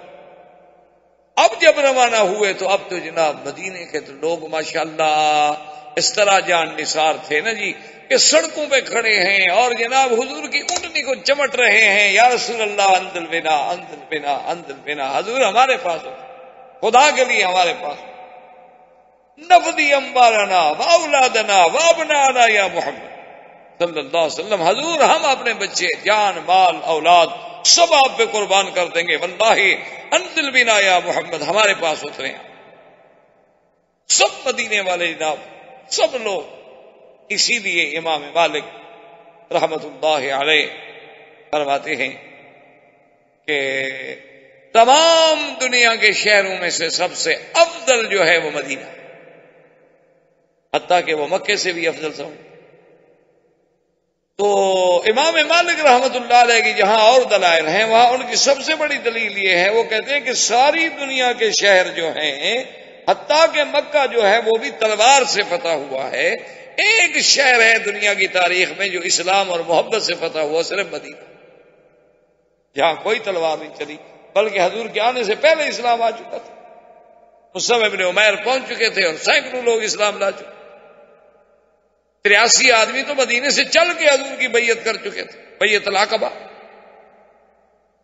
حضور پاک نے جب دیکھا کہ بھئی اب سب کا اتنا ذوق، اتنا شوق ہے، اب سب آدمی کہتے ہیں کہ میرے گھر میں چلو، اب حضور نے فرمایا دیکھ بس فَاتْرُكُوهَا إِنَّهَا مَأْمُورَةٌ، میری اونٹنی کو کوئی نہ پکڑے، کوئی روکنے کی کوشش نہ کرے، یہ اللہ کی طرف سے مامور ہے، جہاں اس کو اللہ حکم دیں گے وہاں بیٹھ جائے گی، اور جہاں یہ بیٹھ جائے گی وہاں اس کا میں مہمان خود بخود بن جاؤں گا۔ تو اس لیے میری اونٹنی کو پکڑنے کی کوشش نہ کریں، روکنے کی کوشش نہ کریں، اس کو اس کے حال پہ چھوڑیں۔ اب حکم ہو گیا تو اب جناب سب ہٹ کے کھڑے ہو۔ اب حضور کی اونٹنی جا رہی ہے اور جس جس کے گھر سے گزر جائے اس کے لیے تو بڑی امیدیں اور آسیں ٹوٹ جائیں، اگلا امید میں لگ جائے۔ چلتے چلتے چلتے چلتے ایک خالی جگہ ہے دیار بنی نجار میں، یوں سمجھیں گے جہاں آج مسجد رسول پاک جو مسجد نبوی ہے، جہاں آج آپ نماز پڑھتے ہیں، یوں سمجھیں بالکل یہی جگہ۔ یہ اصل میں علاقہ تھا بنی نجار کا، حضور صلی اللہ علیہ وسلم کے اقوال تھے، اور یہ جگہ بالکل خالی پڑی تھی۔ یہیں آگے اونٹنی بیٹھ گئی اور ساتھ ہی حضرت ابو ایوب کا گھر تھا۔ جب اونٹنی یہاں بیٹھ گئی تو بعد نے اس کو اٹھانے کی کوشش، انہوں نے فرمایا دعوہا، چھوڑ دو، انہا مامورۃ، میری اونٹنی کی عادت نہیں ہے کہ ایسے بیٹھتی ہے، اللہ کا حکم ہے، بس اللہ کے حکم سے اونٹنی بیٹھ گئی۔ حضور نے فرمایا لمن ھذا الارض، یہ زمین کس کی ہے؟ انہوں نے کہا حضور یہ 2 یتیم بچے ہیں، ان کی زمین۔ آپ نے فرمایا ان کو بلاؤ، آ گئے۔ آپ نے فرمایا یہ زمین بیچتے ہو؟ انہوں نے کہا ہی الگ ہے یا رسول اللہ۔ انہوں نے کہا کمال ہے، ہم یتیم ہیں، غریب ہیں، لیکن محمد مدنی آپ مدینے میں آئے ہیں، وہاں سب کچھ آپ پہ قربان ہے، یہ سب آپ کا ہے، خریدنے کا کیا مطلب؟ میں یہاں اللہ کا گھر بنانا چاہتا ہوں اور وہ زمین میں کسی کی ایسے نہیں لینا چاہتا، میں قیمت سے۔ اسی لیے فقہا نے لکھا ہے کہ ارض مغصوبہ اگر کسی کی زمین زبردستی چھین لی جائے یا اپنے اقتدار کی وجہ سے آپ کسی سے مانگیں اور وہ بندہ بیچارہ کیا انکار کرے، آپ بڑے آدمی ہو، ڈرتا ہے نہیں دوں گا تو یہ ویسے ہی لے سکتے ہیں، کہا جی آپ بالکل حاضر ہے۔ انہوں نے کہا ایسے مقامات پہ نماز نہیں ہو۔ یا وہ زمین کسی حرام کے پیسے سے خریدی جائے، سود کے پیسے سے، رشوت کے پیسے سے۔ میں ایک دفعہ گیا تو ڈپٹی کمشنر صاحب تھے ہمارے ضلع کے، اب پتہ نہیں ہے اللہ عالم، تو وہ بیچارے مجھے ملنے آئے، ان کی بڑی مہربانی شرافت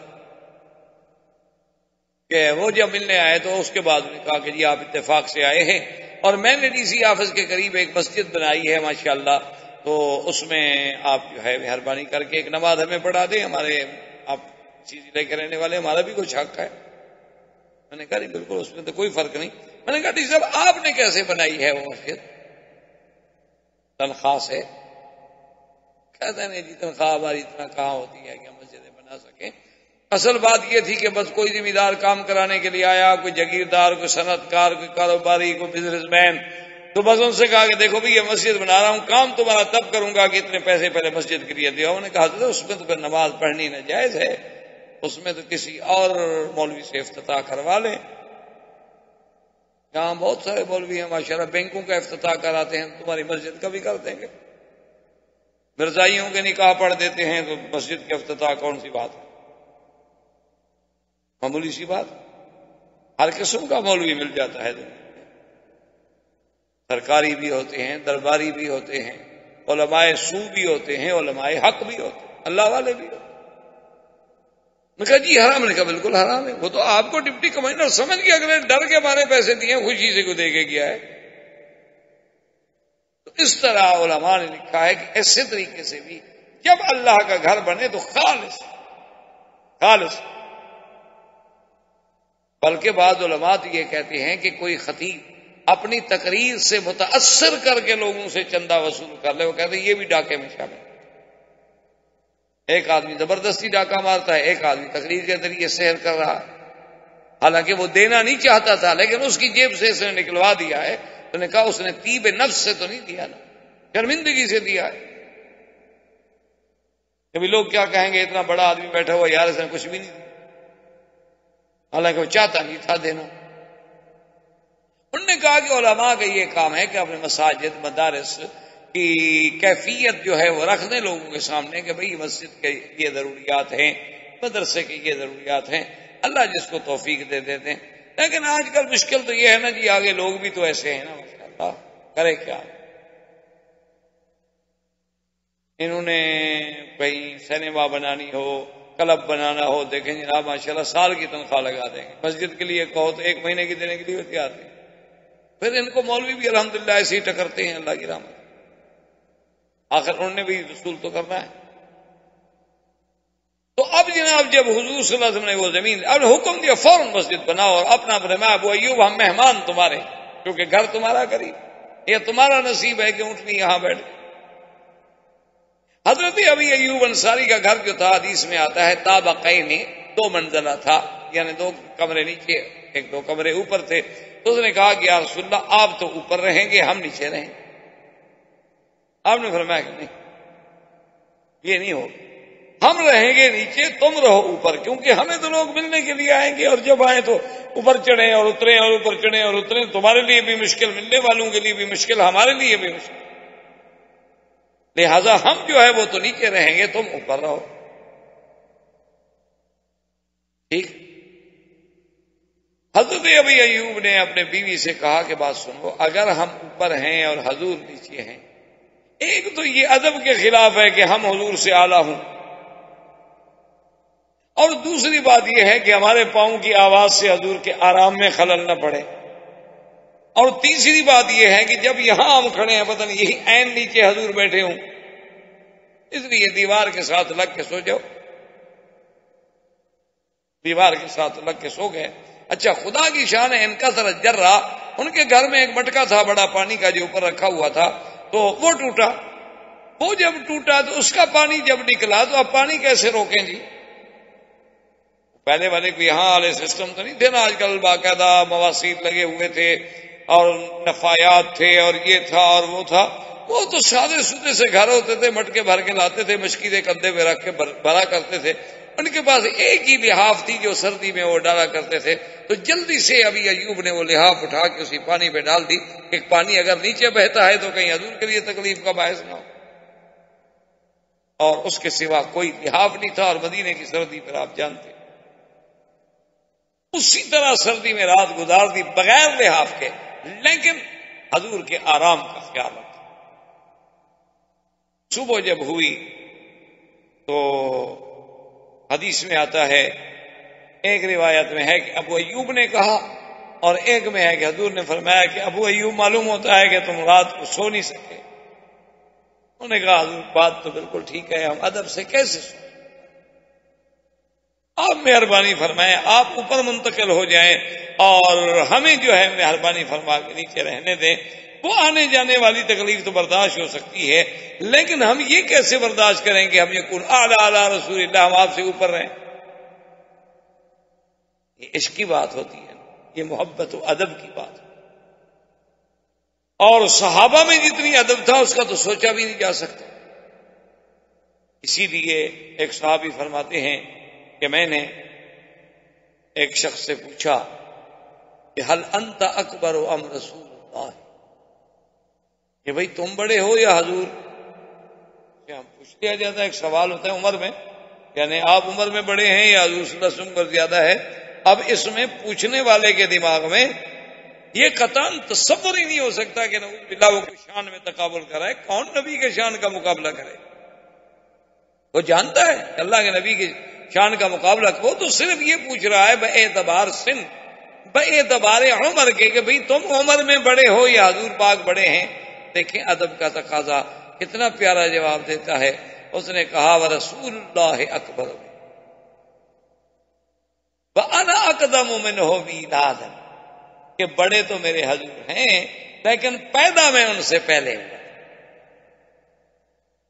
اندازہ کریں اس شخص نے یہ لفظ بھی گوارا نہیں کیا کہ یہ کہہ دے کہ میں بڑا ہوں. آج تو ادب سے ہم محروم ہو گئے ہیں نا. آج تو لوگ نبی کا نام ایسے لیتے ہیں جیسے کہ اپنے رشتے دار کا نام لے رہے ہیں. اتنی گستاخی اتنی بے ادبی کہ اور عاشقوں کا یہ عالم تھا کہ اگر ہزار بار بشویم دہن بمشک و گلاب ہنوز نام تو گفتن کمال بے ادبیست. مولانا جامی کہتا ہے یا رسول اللہ 1000 دفعہ اگر میں اپنے اس منہ کو عرق گلاب سے دھو کے تمہارا نام لوں پھر بھی ڈر لگتا ہے کہیں بے ادبی نہ ہو جائے میری گندی زبان سے نام محمد مصطفیٰ کیسے لوں. یہ عشق کی بات. ورنہ نام تو لیتے تھے صحابہ بھی پڑھتے تھے. یہ مقام عشق تھا یہ مقام ادب تھا یہ مقام محبت تھا کہ حضور صلی اللہ علیہ وسلم کے اوپر ہم کیسے رہیں بھی، حالانکہ حکم تو حضور کا تھا، آپ نے فرمایا کہ اوپر چلے جاؤ. تو حضور صلی اللہ علیہ وسلم نے مسجد نبوی میں یہ سب سے یعنی پہلی مسجد قباء، اور اس کے بعد جو مسجد ہے وہ مسجد نبی ہے، مسجد رسول اللہ صلی اللہ علیہ وسلم. اور وہ مسجد بھی کیا تھی؟ کچی تھی اور کچی اینٹیں. حتیٰ کہ ایک حدیث میں آتا ہے کہ سب صحابہ جب اٹھا رہے تھے تو ایک ایک لبنہ، اما عمار فانه يحمل لبنتين، کہ حضرت عمار جو تھے وہ دو دو اینٹیں اٹھا. جب حضور نے دیکھا نا ان کی اینٹیں تو آپ نے فرمایا عمار، آپ نے دعا دی کہ بارک اللہ لکا، اور اس کے بعد کہا عمار لیکن بات یہ ہے عمار تقتلہ فئۃ الباغی، تمہیں ایک باغی جماعت قتل. یعنی ایک طرف اتنی بڑی خبر ہے، ایک طرف دعا بھی. اور علماء نے کہا اسی میں یہ بھی دعا تھی نا، حضور اس کی شہادت کی خبر دے رہے ہیں کہ اور شہادت کا مرتبہ وہ کتنا عظیم مرتبہ. اور دوسرا حضور یہ بھی بتلا رہے تھے کہ تم علامت و حق و باطل کی، کہ تمہارے قتل کرنے والے باغی ہوں گے اور تمہاری اعانت کرنے والے حق پہ ہوں گے. کہ تم جیسے آج اللہ کے گھر بنانے میں اتنے ذوق شوق سے لگے ہوئے ہو نا، اسی طرح اللہ تمہیں علامت بنا دیں گے، الفارق بین الحق والباطل. تو حضور صلی اللہ علیہ وسلم کی مسجد، اور اس کے ستون کیا تھے؟ کھجور. چھت کیا تھی؟ کھجور کی چھڑیاں. اور منبر کیا تھا؟ ایک جذع نخل، کھجور کا ایک تنا، ایک کھجور کا تنا جو ہے وہ منبر بنا دیا گیا. اور حضور اسی کے ساتھ مل کر اپنی پشت مبارک لگا کے خطبہ پڑھتے تھے. یہ منبر تھا، بیٹھنے کی تو جگہ نہیں، بس کھڑے، بیٹھنے کے لیے تو کوئی جگہ نہیں.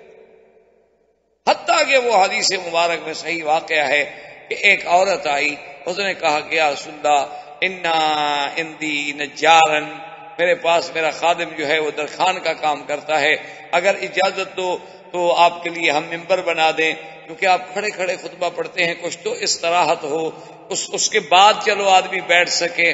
تو آپ نے اجازت دے دی.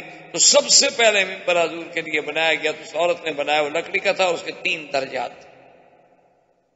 ویسے خیر الحمدللہ یہ سنت تو ابھی تک ہمارے ہاں باقی ہے، ہر مسجد میں انڈو پاک میں منبر بنائے جاتے ہیں، اور ماشاءاللہ آسا بھی رکھتے ہیں. اور بعض مسجدوں میں دیکھو تو آسا بڑا ہے، مولوی چھوٹا. عمل ہے نا جی. اور آسا اتنا رنگین، اتنا خوبصورت کہ مولوی صاحب صرف آسا ہی دیکھتا رہے، خطبہ ہی اس کو بھول جائے. میں نے تو ایسے آسے دیکھے ہیں مساجد میں جہاں میں گیا ہوں. ماشاءاللہ ان سنتوں کا بڑا خیال ہے لوگوں، لیکن حضور کے دندان شہید کرنے والی سنت وہ یار دعا، اس کے لیے دعا. بھئی حضور نے جہاد بھی فرمایا تھا، پیٹ پہ تو پتھر بھی باندھے تھے، آپ نے فاقہ بھی برداشت کیا تھا، آپ نے ہجرت بھی کی تھی، غاروں میں بھی چھپے تھے، وہ سننا بس یہ دعا، اس کے لیے دعا. صرف حضور صلی اللہ علیہ وسلم کی سنت مبارک آسا تھا، پگڑی تھی، حلوہ مبارک پسند تھا، گوشت کی چوڑیاں پسند تھی. یہ ماشاءاللہ سب کو حدیث ازبر یاد ہے. بما سند، بما متن، بما روات، بما احوال اسماء اور رجال. یہ تو قیامت آئے گی تو مولویوں کا فیصلہ بھی ہو جائے گا، پیروں کا بھی ہو جائے گا. آئے گا وقت، ایک دن انصاف کا تو آنا ہے نا. یہ تو نہیں ہونا نا کہ اسی طرح دنیا چلتی رہے. اسی لیے تو خدا کہتے ہیں افنجعل المسلمین کالمجرمین، کیا ہم مسلمان اور مجرم دونوں کو برابر کر دیں گے؟ ام نجعل الذین آمنوا وعملوا الصالحات کالمفسدین فی الارض. اللہ نے فرمایا ایمان لانے والے، اعمال صالحہ کرنے والے، فساد مچانے والے، کیا ہم ان دونوں کو برابر کر دیں گے قیامت میں؟ ام نجعل المتقین کالفجار، کہ ہم متقی اور فاجر کو برابر کر دیں گے؟ حق کے لیے مرنے والوں کو، حق کے لیے قربانیاں دینے والوں کو، اور اللہ کے نبی کے نام پہ دھوکہ دے کے حلوہ کھانے والے قیامت میں کو برابر ہو جائے گی؟ بات ہے یہ اللہ کا عدل ہے، وہاں تو انصاف ہوگا. حضور صلی اللہ علیہ آلہ وسلم نے قبول فرما لیا۔ صحابی کہتے ہیں کہ حضور جب آئے خطبہ دینے کے لیے تو اس درخت کے قریب نہ گئے، اس نئے ممبر پہ بیٹھے۔ اس کے بعد کہتے ہیں کہ ہم نے کیا دیکھا کہ فَسَمِعْنَا صَوْتَ الْبُكَاءِ كَحَنِينِ النَّاقَةِ، ایسے جیسے اونٹنی اپنے بچے کے لیے چیختی ہے نا، آوازیں آتی ہیں، ایسے اندر رونے کی اس درخت سے، خشک درخت کے تنے سے آواز آ رہی ہے۔ فَنَزَلَ رسول اللہ صلی اللہ علیہ وسلم، حضور ممبر سے اترے، فَضَمَّهَا، آپ نے اس کو سینے سے لگا لیا۔ صحابہ کہتے ہیں ہم نے دیکھا کہ جیسے بچے کو چپ کراؤ نا، ماں باپ بچے کہتے ہیں چپ کرو چپ کرو، تو بچہ روتا روتا آہستہ آہستہ چپ کرتا ہے، تو وہ درخت بھی اسی طرح آہستہ آہستہ آہستہ آہستہ چپ کرتا گیا، حتیٰ سکنا، حتیٰ کہ سکون آ گیا۔ اندازہ کریں کہ اس لکڑی میں بھی پھر آ کے رسول اللہ کا یہ اثر ہے۔ ہمیں بھی کبھی رونا آیا ہے حضور کے فراق پر؟ ہماری آنکھوں سے بھی کبھی آنسو نکلے؟ ہمیں بھی کبھی مدینے سے جدا ہونے کا دکھ ہوا ہے؟ ہمیں بھی کبھی حضور صلی اللہ علیہ وسلم کی سیرت کا کوئی پہلو یاد آیا ہو، کوئی سنت کا پہلو یاد آیا ہو، اور اس پہ ہم نے بھی آنسو بہائے ہوں کہ ہائے کاش ہمیں یہ سعادت نہ مل سکی؟ تو حضور صلی اللہ علیہ وسلم کے لیے تو پتھر تھے، جمادات تھے، نباتات تھے، ہر بات میں یعنی اللہ نے جب تمییز پیدا کی اور جب اس میں شعور و ادراک پیدا کیا تو اس کو بھی حضور صلی اللہ علیہ وسلم کی قدر و منزلت کا پتہ چلا۔ تو حضور صلی اللہ علیہ وسلم ہجرت کے بعد مدینہ منورہ میں پہنچے، اور مدینہ منورہ میں مسجد کے قیام کے بعد پھر حضور نے احکامات جاری فرمانے شروع فرمائے۔ وما علینا الا البلاغ وآخر دعوانا ان الحمد للہ رب العالمین، والسلام علیکم ورحمۃ اللہ وبرکاتہ۔ برادران اسلام، واجب الاحترام بزرگوں، بھائیوں، ساتھیوں، ہم نے اپنے سلسلہ درس میں جیسے آپ کو معلوم ہے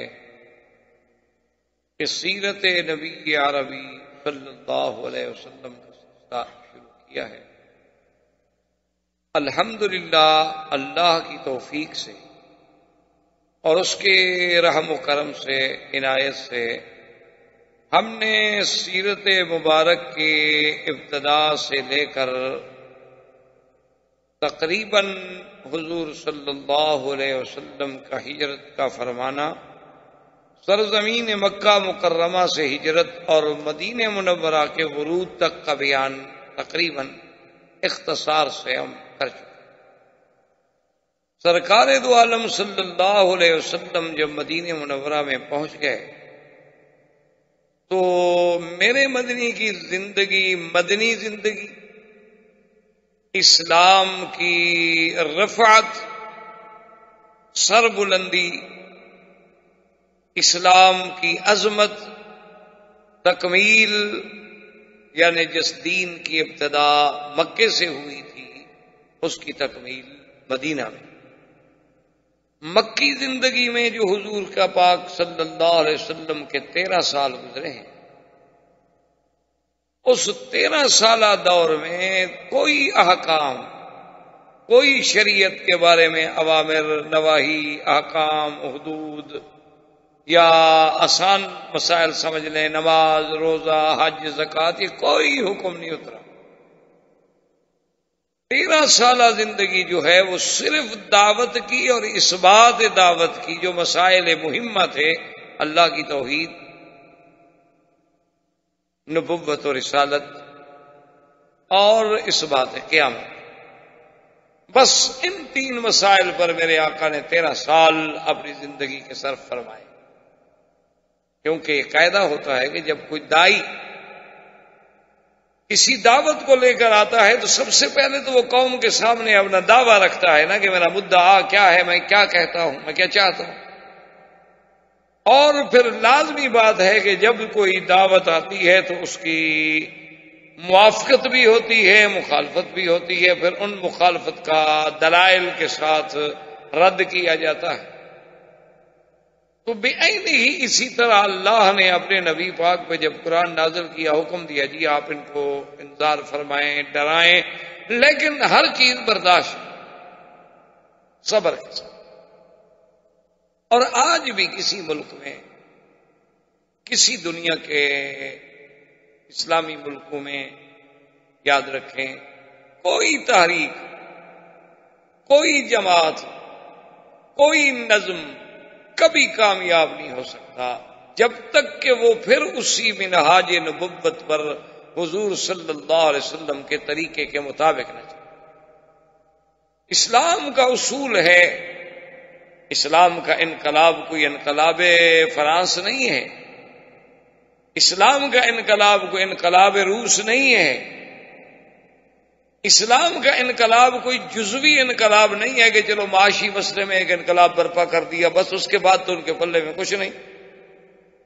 اسلام تو ایک ایسا جامع، کامل، معنی، مکمل مذہب ہے کہ وہ تمام سراپا چیزوں پہ انقلاب لاتا ہے، کہ عقیدے میں انقلاب، عمل میں انقلاب، شکل میں انقلاب، اقتصادیات میں انقلاب، نظم حکومت میں انقلاب، یعنی پورے نظام، پورے ڈھانچے کو بدل دیتا ہے۔ یہ نہیں ہوتا کہ آدھا اس کو بھی چلنے دو، آدھا اس کو بھی چلنے دو، نہ، اسلام ایک کامل چیز۔ تو آج بھی اگر دنیا میں کہیں کوئی فکری، کوئی تحریک، کوئی جماعت کامیابی سے ہمکنار تب ہو سکتی ہے کہ وہ حضور کی سیرت کو اپنائے، حضور صلی اللہ علیہ وسلم کی طرح اپنی دعوت کو لے کے اٹھے، اور دعوت کے راستے میں جتنی تکلیفیں آئیں اس پہ صبر کرے، اور اس صبر کے بعد جب وہ دعوت پھیلتی ہے تو اس سے پھر خود بخود ایک جماعت وجود میں آتی ہے۔ جیسے کہ کسی نے کہا تھا نا کہ میں اکیلا چلا تھا جانب منزل، مگر لوگ یوں ملتے گئے اور کارواں بنتا گیا۔ اب میرے مدنی پاک بھی تو اکیلے تھے، یعنی زمانے ہجرت میں نظر ڈالیں تو حضور کے ساتھ تو ماسوائے سیدنا ابو بکر کے اور آدمی نہیں، تیسرا تو راستہ دکھانے والا ہے۔ یعنی اندازہ کریں کہ ایک اللہ کا نبی ہے اور ایک صدیق ہے، اور مکہ سے مدینہ منورہ اور حبشہ دونوں کو ملا کے بھی 83 آدمی، یہ کل سرمایہ ہے رسول کہ 83 افراد کی ایک جماعت کو لے کے آپ مدینے پہنچے ہیں۔ لیکن وہ 83 کے 83 افراد جو تھے وہ کندن تھے، وہ 83 کے 83 افراد جو تھے وہ ظلم کی کٹھالیوں سے گزر چکے تھے، اب خالص سونا تھے، اب ان میں کوئی کھوٹ ووٹ نہیں تھا۔ تو اب اصل میں جو مکی زندگی ہے وہ ہے زندگی اسلام کی، جس سے اسلام کو تابانی ملی، اسلام کو عزت ملی، اسلام کو عظمت ملی، اسلام کو غلبہ ملا۔ اسی لیے امام مالک رحمۃ اللہ علیہ جمہور ائمہ کے خلاف ہیں، وہ کہتے ہیں کہ ساری دنیا میں مدینہ منورہ جو ہے سب سے افضل۔ حالانکہ جمہور کا مسلک یہ ہے، جمہور سے مراد ہوتا ہے کہ جس طرف صحابہ زیادہ ہوں، مثلا 2 صحابی ایک طرف ہیں، 10 صحابہ ایک طرف ہیں، صاف بات ہے کہ جمہور سے مراد 10 صحابہ ہیں۔ 4 ائمہ میں سے 3 امام ایک طرف ہوں اور ایک طرف ہو تو بات یہ ہوتی ہے کہ جمہور ایک طرف، اور پھر ان کی بات میں وزن ہوتا۔ تو اب جمہور کا مسلک تو یہ ہے، امام ابو حنیفہ رحمۃ اللہ علیہ، امام شافعی، امام مالک رحمۃ اللہ علیہ، امام احمد بن حنبل رحمۃ اللہ علیہ، اجمعین کے مکہ افضل ہے، لیکن امام مالک رحمۃ اللہ علیہ فرماتے ہیں کہ نہیں، مدینہ افضل۔ اس کی وجہ کیا تھی؟ وہ کہتے ہیں کہ تمام دنیا کے شہر جو ہیں وہ تلوار سے قابو آتے ہیں، تلوار سے فتح ہوتے ہیں، ایک مدینہ ہے جو صرف اسلام سے فتح۔ تو اب سیدنا محمد رسول اللہ صلی اللہ علیہ وسلم جب مدینے میں تشریف لے گئے تو جس جگہ پر آپ کی اونٹنی مبارک بیٹھی تھی وہ ایک خالی چٹیل سی جگہ تھی، میدان تھی۔ آپ نے فرمایا لمن ھذا الارض، زمین کس کی؟ انہوں نے کہا حضور یہاں 2 یتیم بچے ہیں اور کباب مر گئے ہیں، ان کی یہ زمین ہے۔ آپ نے فرمایا ان کو بلائیں، تو آپ نے کہا کہ ہم یہاں مسجد بنانا چاہتے ہیں، تو یہ زمین جو ہے ہمیں بیچ دو۔ تم نے کہا کہ یا رسول اللہ، ایک تو آپ مانگنے والا نبی ہو اور مانگتا بھی اللہ کے لیے ہو، تو ہم نے اس سے اور کیا قیمت لینی ہے کہ خدا کا گھر یہاں بن جائے؟ حضور نے فرمایا کہ پھر مجھے کوئی دوسری جگہ دیکھنی ہوگی، میں اللہ کا گھر تو بناؤں گا لیکن خالصتاً خرید کر، انہوں نے کہا جی ٹھیک، جیسے آپ راضی یہاں پیسے دینا چاہتے ہیں پیسے دے دیں۔ تو سب سے پہلا کام یہ ہوا کہ حضور پاک نے وہاں مسجد کی بنیاد رکھی۔ یہ سب سے پہلی مسجد تھی۔ اس طرح تو مسجد قباء تھی، لیکن باعتبار مسجد نبی صلی اللہ علیہ وسلم کے یہ پہلی مسجد تھی جس کی بنیاد سرکار دو جہاں رحمت للعالمین نے رکھی۔ اور اس زمانے میں مسجد کا تصور یہ نہیں تھا کہ جہاں جا کے آپ صرف نماز پڑھ لیں، بلکہ مسجد کا تو ایک بہت بڑا حساس یعنی کردار تھا کہ وہی مسجد ہوتی تھی اور وہی مدرسہ ہوتا تھا اور وہی یوں سمجھ لیں کہ پارلیمنٹ ہاؤس تھا، وہی پریزیڈنٹ ہاؤس تھا، وہی جناب جی ایچ کیو تھا، سب کچھ مسجد تھی۔ اسی لیے آپ نے دیکھا نہیں تھا کہ ابھی ایک ملک کے کسی لیڈر نے یہ کہہ دیا تھا نا کہ مسجد پہ ذرا غور کرو کہ اس کے مینار، اس کا قبہ، یہ تو ہمارے لیے ہیلمٹ ہے، اور مینار جو ہیں دیکھیں یہ ہمارے اسلام کے سب سے بڑے عظیم میزائل ہیں جو کفر کی قوتوں کو دیکھنے سے پاش پاش کر دیتے ہیں، چلانے کی بھی ضرورت نہیں پڑتی۔ تو اس پہ اس کو سزا ملی ہے کہ تم نے پھر مسلمانوں کے ذہن میں ایک سوئی ہوئی چیز کو بیدار کرنے کی کوشش کرو، پھر جگا رہے ہو۔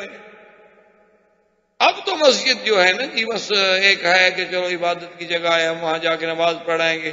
اچھا بعض لوگ تو مسجد کو یہ بھی سمجھتے ہیں نماز بھی ہو جائے گی، اس کے بعد بیٹھ کے گپ شپ بھی لگا لیں گے اور جگہ ذرا اچھی نہیں ملتی، ورنہ مسجد کا تو ایک بہت بڑا مقام ہے۔ صحیح حدیث مبارک ہے، حضور پاک صلی اللہ علیہ وسلم نے فرمایا کہ زمین والے لوگ جس طرح یوں دیکھتے ہیں آسمان کے کواکب کی طرح، اسی طرح اللہ کے فرشتے جو آسمانوں پہ ہیں ان کو مسجد ایسے نظر آتی ہے جیسے تارے زمین پہ چمک رہے ہیں، ان کو بھی مسجدیں نظر آتی ہیں۔ یہ تو منارہ نور ہے، یہ تو منارہ اسلام ہے، یہ تو اساس اسلام ہے اور یہ مراکز اسلام ہیں۔ سب سے پہلے حضور نے مسجد کی بنیاد رکھی اور اس میں پہلا مدرسہ قائم ہوا جس کو مقام صفہ پر اصحاب صفہ، جو وہ لوگ تھے مہاجرین جن کا کوئی کسی قسم کا ذریعہ ماوا ملجا ٹھکانے کا کوئی سبب ہی نہیں، سب سے پہلا کام یہ ہوا کہ اللہ کی مسجد میں مدرسہ قائم کیا۔ اسی لیے آج تک اہل حق کے جو علماء ہیں ان کا وہی تصور ہے۔ آپ نے دیکھا ہوگا لوگ انہیں اب بھی پاگل سمجھتے ہیں کہ دیکھو جی یہ مولوی ہیں، اتنا دنیا ترقی کر گئی اور ابھی تک یہ وہی بیٹھ کے گھر میں بخاری شریف اور مشکات شریف اور لوگوں کو کافی نحو پڑھا رہے ہیں۔ لیکن یہ کتنے بیچارے کم عقل لوگ ہیں مولوی، اب بھی دیکھو وہی مسجدوں میں پڑے ہوئے ہیں، وہی مسجد کا مصلی، وہی مسجد کا مینار، وہی مسجد کا حجرہ۔ حالانکہ اصل وجہ کیا ہے کہ ان کے سامنے سیرت رسول عربی نہیں۔ جن کے سامنے سیرت رسول عربی ہوتی ہے وہ سمجھتے ہیں کہ اللہ کے نبی کے جو وارث ہیں العلماء ورثۃ الانبیاء، یہ تو پھر اسی تعداد کو لے کے چلیں گے نا جو حضور سے ہمیں ملی ہے۔ حضور سے ہمیں کالج تو ملا نہیں ورنہ ہم بھی کالج لے کے چلتے۔ حضور سے ہمیں کوئی کانوینٹ سکول نہیں ملے، کوئی چیفز کالج نہیں ملے، کوئی اپنا جو ہمیں پرائمری سکول نہیں ملے، ہمیں تو یہ ملا یا مسجد ملی یا دین کا مدرسہ ملا۔ تو اللہ نے جہاں موقع دیا ہم نے مسجد بھی بنائی، مدرسہ بھی بنایا، تو وارث تو وہی چیز دے کے چلے گا نا جو اس کو مورث سے جائیداد میں ملی ہے۔ کسی کو باغ ملا، کسی کو زمین ملی، کسی کو جائیداد ملی۔ اب جن لوگوں کے مقدر میں ہے ہی مسجد و مدرسہ تو اور کیا جائیداد لے کے غریب آگے جائیں؟ آپ ان کو برا کہیں، آپ ان کو دقیانوسی کہیں، آپ ان کو پرانے خیالات کا آدمی کہیں، آپ کی جو مرضی ہے، لیکن ان کے پلے میں تو یہی میراث ہے۔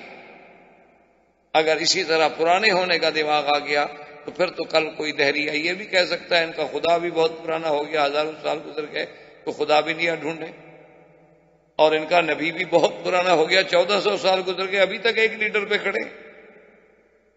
وہ تو یہ بھی کہے گا بھئی ان کا کعبہ تو بہت ہی پرانا ہو گیا، وہ تو زمین پیدا ہوئی تو کعبہ آ گیا۔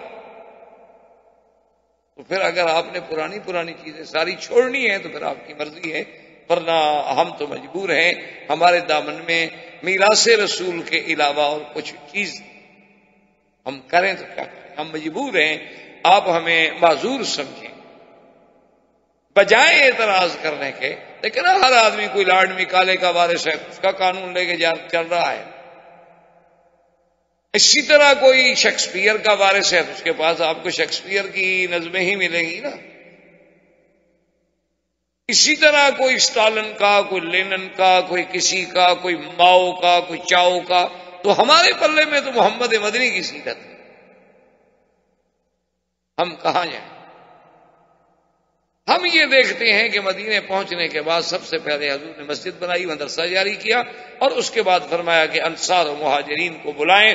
آخا بین المہاجرین والانصار، فرمایا کہ بھی آؤ، آج اللہ کا نبی تمہارے درمیان میں ایک فیصلہ ہے. انصار حاضر ہو گئے، انہوں نے کہا جی ہاں. آپ نے فرمایا دیکھو یہ میرے آنے والے مہاجرین جو ہیں یہ لٹ پٹ کے آئے ہیں، اخرجوا من دیارہم واموالہم، ان کو تو ان کے مال بھی چھین لیے گئے، اور حویلیاں، گھر، دیار، بچے، سب کچھ یہ تو لٹ پٹ کے 3 کپڑوں میں آئے. لیکن اللہ نے آپ لوگوں کو تو گھر دیا ہے. آپ جو ہیں گھر والے ہیں، یہ آپ کے مہمان ہیں اور آپ کے بھائی ہیں، ایمان والے ہیں، اور سب کچھ چھوڑ کے یہ اسلام کے لیے، مدنی سرکار کی محبت کے لیے یہاں آئے ہیں. تو میں یہ چاہتا ہوں کہ ایک انصاری اور ایک مہاجر، ان کو ہم آپس میں بھائی بھائی بنا دیں. انصار نے کہا آمنا یا رسول اللہ، بالکل ہم تو حاضر ہیں. نے کہا یا رسول اللہ بالکل آپ کا حکم ہے، بالکل ہم بالکل بقلبنا قلوبنا، ہم اپنے دل سے راضی ہیں. اب حضور نے اس کو کہتے ہیں مواخات، یعنی آپ نے مہاجر اور انصار کے درمیان میں مواخات قائم کی. ایمان سے کہیں کیا اس میں درس نہیں تھا کہ ہم آج تک بھی مہاجر مہاجر ہے اور انصار انصار ہے؟ ہمارے درمیان میں یہ جو دیواریں کھڑی ہیں کیوں ہیں؟ ورنہ اللہ کے نبی تو اللہ سے بھی دعا مانگ سکتے تھے نا کہ مہاجروں کے پاس کچھ نہیں ہے، میرا اللہ کو آسمان سے بھیج دو. تو کیا مشکل تھی؟ اب اگر اس سرزمین سے پیٹرول نکل سکتا ہے، سونا نکل سکتا ہے، اور بڑی بڑی معدنیات نکل سکتی ہیں، اب اس ملک کی ریت کو بھی اللہ نے قیمتی بنا دیا ہے، تو کیا اللہ اپنے نبی کے لیے نہیں دے سکتے؟ لیکن امت کو تعلیم دینی تھی کہ ہمارا سب سے بڑا رشتہ جو ہے وہ ایمان کا رشتہ ہے. جب وہ ایمان کا رشتہ ٹوٹ جائے گا تو پھر مہاجر مہاجر ہوگا، انصار انصار. جب وہ ایمان کا رشتہ ٹوٹ جائے گا تو پھر کوئی ہندوستانی ہوگا، کوئی پاکستانی ہوگا، کوئی افغان ہوگا، کوئی سید ہوگا، کوئی پشتون ہوگا، کوئی سندھی ہوگا، کوئی تاجک ہوگا، کوئی ازبک ہوگا، کوئی پشتو بولنے والا، اردو بولنے والا. پھر یہ سارے جھگڑے پیدا ہو جائیں گے. اللہ کے نبی نے سب سے پہلی بنیاد یہ رکھی کہ اس تفریق کو مٹا ڈالو، ان کو بھائی بناؤ. اسی لیے حدیث مبارک میں ہے کہ ایک دفعہ مدینہ منورہ کی زندگی میں اوس و خزرج بڑے قبیلے تھے جو انصار میں تھے، پھر انصار کے سب الحمدللہ اسلام میں آ گئے. یہ بہت بڑے قبیلے تھے، ان کی آپس میں کچھ جھگڑا ہو گیا. تو ایک اوس والے نے پکارا اپنے قبیلے کو، خزرج والے نے پکارا اپنے قبیلے کو. پرانے دور میں تو یہی تھی نا، ہر آدمی اپنی قوم کو پکارتا تھا. تو وہ دونوں جناب تلواریں لے کے نکل آئے. حضور صلی اللہ علیہ وسلم کو جب پتہ چلا تو حضور گئے، آپ نے فرمایا ما بال فیکم الجاہلیہ، کہ اللہ کا نبی تمہارے اندر موجود ہے اور تم ابھی تک قومیت کے نعرے لگا رہے ہو. دعوہا انہا منتنۃ، چھوڑ دو ان قومیت کے نعروں کو، یہ تو بدبودار نعرے ہوتے. کہیں لسانیت کا جھگڑا، یہ کون ہے جی اردو سپیکنگ ہے، یہ کون ہے جی بنگلہ سپیکنگ، یہ کون ہے جی یہ جناب مالاباری ہے، یہ کون ہے جی یہ کیرالہ کا ہے. لسانیات پہ جھگڑا، قومیتوں پہ جھگڑا، رنگ پہ جھگڑا. وجہ کیا ہے کہ وہ اسلام کی قوت جو تھی وہ کمزور ہوگی. اب یہ دیکھیں اسلام کا تقاضا کہ حضور نے بھائی بھائی بنا دیا، سب بھائی بن گئے. اچھا ایک روایت میں خدا کی شان ہے کہ سیدنا علی بچ گئے. سیدنا علی رضی اللہ تعالیٰ عنہ نے کہا کہ یا رسول اللہ آپ نے مجھے تو کسی انصاری کا بھائی نہیں بنایا. اب فرمایا اما ترضا، تم اس بات پہ راضی نہیں کہ تو میرا بھائی بن جا، میں تیرا بھائی بن جاتا. تو حضرت علی بڑے خوش ہونے گئے، یا رسول اللہ اس سے بڑی بھی کوئی سعادت ہو سکتی ہے کہ مجھے اللہ کا نبی اپنا بھائی بنا لے. احباب کرام، اس کے بعد اب آپ اس مبارک سلسلے کی CD نمبر 15 سماعت فرمائیں.